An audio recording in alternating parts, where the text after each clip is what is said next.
Margie Velma Barfield was born on October 29, 1932, in a rural area of South Carolina, but spent most of her childhood in Fayetteville, North Carolina. She grew up in a poor, large family and faced difficulties from an early age. Her father was a violent man who often beat Velma and her siblings. He controlled the children's lives, forbidding Velma from wearing nice clothes or attending social events.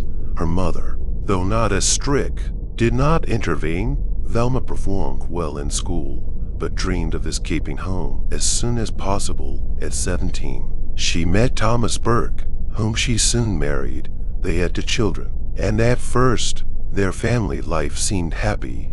However, over time, Thomas began drinking, which led to constant arguments. Velma herself started suffering from mental health issues and chronic pain, which led to an addiction to painkillers and sedatives. This worsened the situation at home, as her behavior became increasingly unpredictable. In 1969, Thomas Burke suddenly died.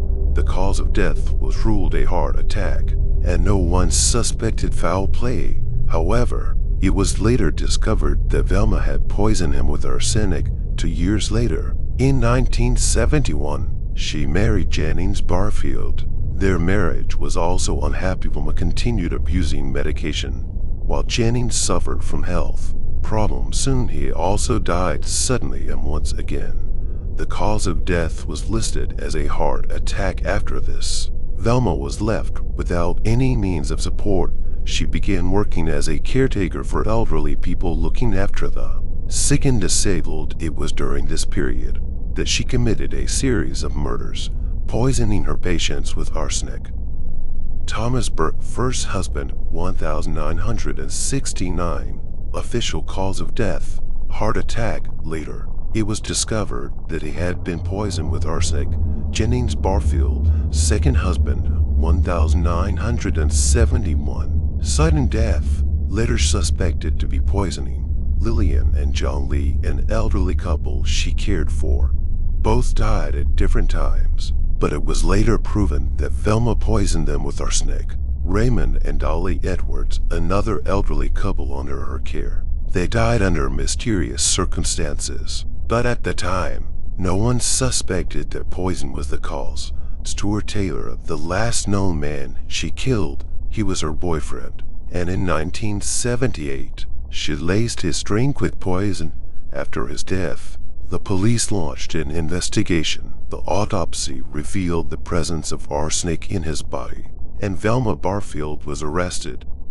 Margie Velma Barfield was sentenced to death while on death row. She embraced religion and frequently spoke with evangelical preachers. However, she later admitted that her faith had not been sincere. Barfield was executed on November 2nd, 1984. In North Carolina, she did not request a special last meal, choosing only a large bag of chips and a Coca-Cola. In her final words, she said, "I know that all the families of the victims have suffered great pain.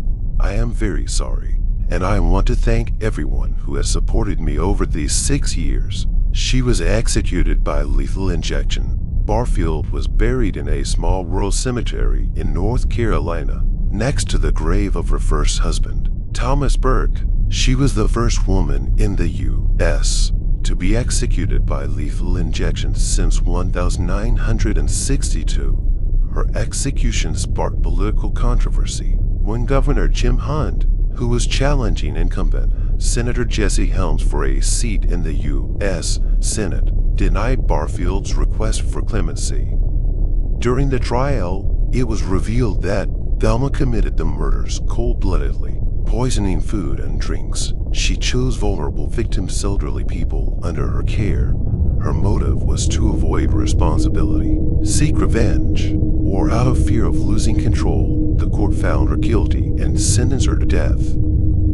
Velma Barfield spent 6 years on death row, awaiting execution. During this time, she sincerely repented and turned to the Christian faith. She began writing letters, praying, and even gained support from religious organizations.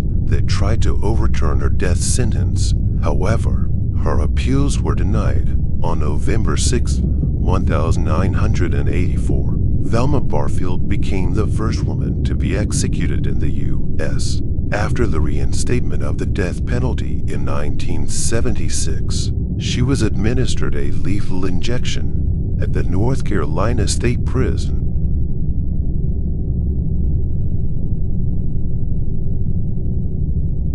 Thomas Richard Bunday was born on September 28, 1948, in Nashville, Tennessee. He was the younger of two children in the family. His father, a World War I veteran, suffered from mental disorders, which affected the family atmosphere. He often displayed aggression toward his wife and children, especially his younger son. In 1963, Thomas's father passed away, marking a turning point in the boy's life. Instead of mourning his father, he refused to attend the funeral and ran away from home for several days. This incident caused concern among his relatives, but over time, Bunday returned to his normal life despite the difficult family circumstances. Thomas did well in school. He was friendly, easily got along with his peers, had many friends, and showed no signs of deviant behavior. After graduating from high school in 1966, he married his high school sweetheart a year later. In 1967, he enlisted in the United States Air Force. During his service in Southeast Asia, his wife had an affair with another man and gave birth to a child. Despite this betrayal, Bunday did not end the marriage and continued family life. Later, they had a daughter, but his relationship with his stepson remained distant and cold. By the mid-1970s, Bunday was transferred to Eielson Air Force Base in Alaska.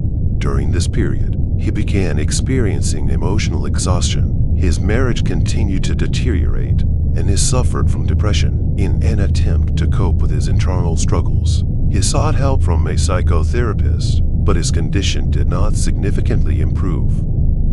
Bunday's first victim, 19-year-old Glenda Silverman, disappeared on August 29, 1979. 2 months later, in October of the same year, her body was discovered in an abandoned gravel pit 22 miles south of Fairbanks. On June 13, 1980, 11-year-old Doris Oring went missing. She had gone to a store but never returned home. A few days later, her body was found in the woods.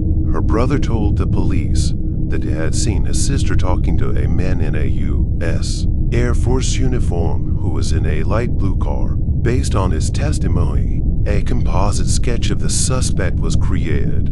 On January 31st, 1981, 20-year-old Marlene Peters disappeared. She had planned to hitchhike from Fairbanks to Anchorage, but never reached her destination.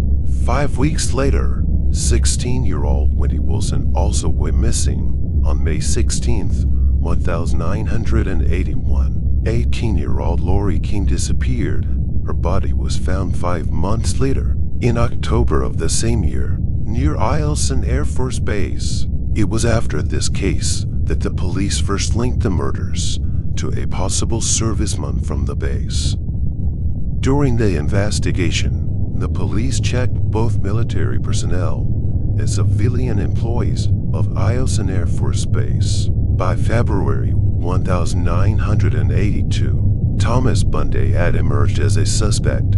At that time, he had already been transferred to Shepherd Air Force Base in Texas on March 7, 1983. He was detained and interrogated.